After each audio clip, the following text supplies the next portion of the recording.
मैं कुछ early stages के सिम्टम्स आपसे जानना चाहता हूं, जहां पर बहुत से लोग उनको नजरअंदाज करते हैं, नेग्लेक्ट करते हैं और वो गलती होती है। अर्ली स्टेज के सिम्टम्स जहां पर एक्चुअली अर्ली स्टेज में क्या होता बोले तो काली कमर की साइड बटक्स में टिंगलिंग सेंसेशन, बोले तो उधर आग लगे जैसा जलन चालू होता।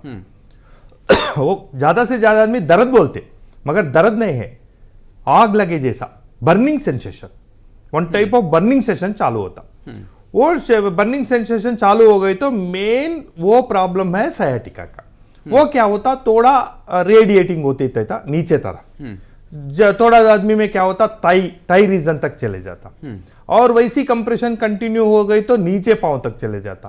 एक एक आदमी में छोटा उंगली तक चले जाके दब करंट शॉक मारे जैसा जर्क्स आना चालू होता और पांव पूरा सुंदपन हो जाता। और क्रॉनिक कंडीशन में क्या होता बोले तो पेशाब पकड़ने की एनर्जी कम हो जाता, बोले तो बार बार पेशाब आते ही रहता और बिना मालूम पेशाब निकलते ही रहता,